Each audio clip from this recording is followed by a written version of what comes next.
ರಾಮ ಈ ದೇಶದ ದೇವರ ಜೊತೆಗೆ ಜೀವನೂ ಹೌದು ಅನ್ನೋದಕ್ಕೆ ಸತ್ಯ ಇದು ಎದ್ದು ಕಾಣ್ತಾ ಇದೆ ನಮಗೆ. ಬಹುಶಃ ರಾಮ ಇದ್ದಾಗ ಪ್ರಜಾಪ್ರಭುತ್ವಕ್ಕೆ ಬಹಳ ಬೆಲೆ ಕೊಡ್ತಿದ್ದ ರಾಮ ಅನ್ನೋದನ್ನು ನಾವೆಲ್ಲ ಕೇಳಿದ್ದೇವೆ. ಇವತ್ತು ಪ್ರಜಾಪ್ರಭುತ್ವ ವ್ಯವಸ್ಥೆಯಲ್ಲೇ ನ್ಯಾಯಾಲಯದ ತೀರ್ಮಾನದಂತೆ ಇವತ್ತು ರಾಮ ಮಂದಿರ ನಿರ್ಮಾಣ ಆಗ್ತಾ ಇದೆ. ಯಾವುದನ್ನು ಆಕ್ರಮಣ ಮಾಡಿ ನಿರ್ಮಾಣ ಆಗ್ತಾ ಇಲ್ಲ. ಸತ್ಯಮೇವ ಜಯತೆ ಅಂತ ಒಂದೇ ಮಾತಿನಲ್ಲಿ ಹೇಳಲಿಕ್ಕೆ ಇಷ್ಟಪಡ್ತೇನೆ.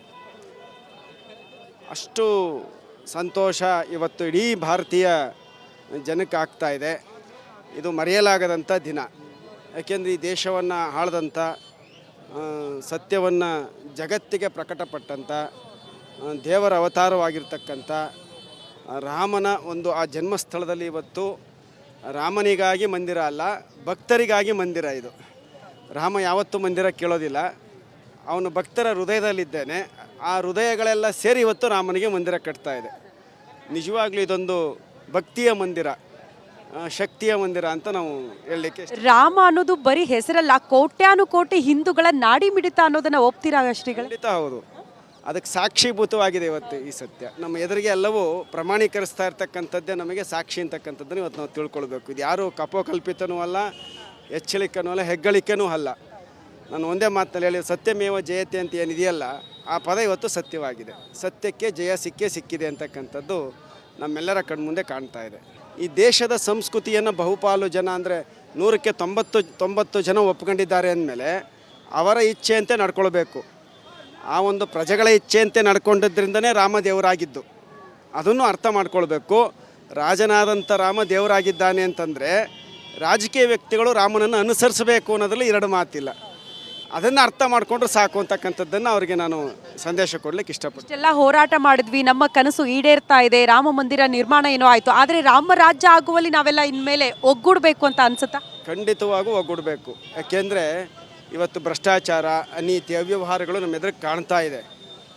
ಅದಕ್ಕೆ ಕಾನೂನು ಭದ್ರತೆ ಆಗಬೇಕು.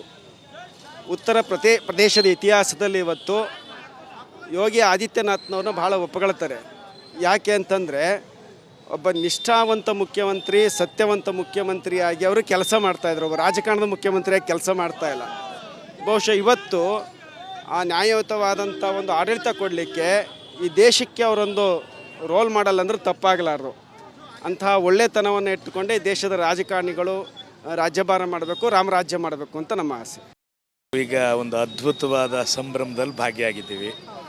ನಾನೊಂದು ವಿಶೇಷವಾದ ವಿಷಯನ ಈ ಮಾಧ್ಯಮದ ಮುಖಾಂತರ ಹಂಚ್ಕೊಳ್ತಾ ಇದ್ದೀನಿ. ಈ ರಾಮನೂರಿಗೆ ರಾಮನಾಗಲಿಕ್ಕೆ ಕಲ್ಲು ಕೊಟ್ಟಂಥ ಊರಿನಿಂದ ಬಂದವನು ನಾನು, ಮೈಸೂರು ಪ್ರಾಂತ್ಯ.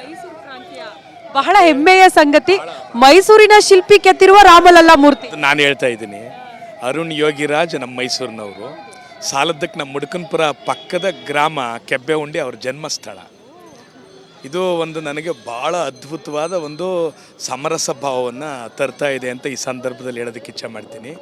ಮತ್ತು ಗಾಂಧಿಯವರು ಕಂಡಂಥ ರಾಮರಾಜ್ಯ ಏನಿದೆ ಅದು ಇನ್ನು ಮುಂದೆ ಕನಸಾಗು ಉಳಿಯಲ್ಲ, ಅದು ನನಸಾಗುವಂಥ ಕಾಲ ಸನ್ನಿಹಿತವಾಗಿದೆ ಅಂತ ನಾನಾದರೂ ಕೂಡ ಭಾವಿಸ್ಕೊಂಡಿದ್ದೇನೆ. ಈ ಸಂಭ್ರಮ, ಈ ಸಡಗರ ನೋಡಿದ್ರೆ ಭಾರತ ದೇಶದ ಭವ್ಯವಾದ ತೀರ್ಥಕ್ಷೇತ್ರಗಳಲ್ಲಿ, ಯಾತ್ರಾ ಕ್ಷೇತ್ರಗಳಲ್ಲಿ ಅಯೋಧ್ಯೆ ಇನ್ನು ಮುಂದೆ ಮುಂಚೂಣಿಯಲ್ಲಿರ್ತದೆ ಅಂತ ನಾನು ಭಾವಿಸ್ಕೊಂಡಿದ್ದೆ. ಅಯೋಧ್ಯೆ ರಾಮ ಮಂದಿರ ದೇಶಕ್ಕೆ ಮತ್ತಷ್ಟು ಶಕ್ತಿ ತುಂಬಬಹುದು ಅಂತ ಅನ್ಸುತ್ತಾ? ನಿಜವಾಗಿ ನಾನು ಹೇಳ್ತೀನಿ, ರಾಮನಾಮ ಅನ್ನುವಂಥದ್ದು ಜನಗಳ ನಾಡಿ ಮಿಡಿತ ಆಗ್ತದೆ. ರಾಮನಾಮ ಅನ್ನುವಂಥದ್ದು ಈ ದೇಶದ ಸಂಭ್ರಮವಾಗ್ತದೆ. ರಾಮನಾಮ ಅನ್ನುವಂಥದ್ದು ಈ ದೇಶದ ಶಕ್ತಿ ಆಗ್ತದೆ.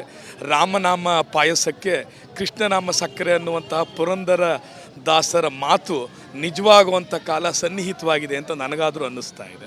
ನಂಬಿಕೆ ಇದೆ ರಾಮರಾಜ್ಯ ಆಗುತ್ತೆ ಅಂತ. ಭಾಳ ಅದ್ಭುತ ನನಗನ್ನಿಸ್ತದೆ. ಈ ನಡವಳಿಕೆ ಇಡೀ ಜಗತ್ತು ಇಲ್ಲಿ ನಡೀತಾ ಇರುವಂತಹ ಈ ಸಂಭ್ರಮವನ್ನು, ಈ ರಾಮರಾಜ್ಯದ ಕನಸನ್ನು ಈ ಜಗತ್ತು ಅನುಸರಿಸ್ತದೆ ಅಂತ ನಾನಾದರೂ ಕೂಡ ಭಾವಿಸ್ಕೊಂಡಿದ್ದೇನೆ. ಯಾಕೆಂದರೆ ರಾಮ ರಾಜ್ಯವನ್ನು ಆಳಿದ ಆದರ್ಶಗಳಲ್ಲಿ ನಮ್ಮೆಲ್ಲರಿಗೂ ಕೂಡ ಅವನು ರಾಜನಾಗಿದ್ದವನು. ಅವನ ಆಡಳಿತ ಇಡೀ ದೇಶ ಬಯಸ್ತದೆ. ಇವತ್ತಿನ ಎಲ್ಲದಕ್ಕಿಂತ ಹೆಚ್ಚಾಗಿ ಇವತ್ತಿನ ದಿವಸ ರಾಮರಾಜ್ಯ ಆಗುವಂತಹದ್ದು ಅತ್ಯಂತ ಅಗತ್ಯ ಇದೆ ಅಂತ ನಾನಾದರೂ ಕೂಡ ಅಂದ್ಕೊಂಡಿದ್ದೇನೆ.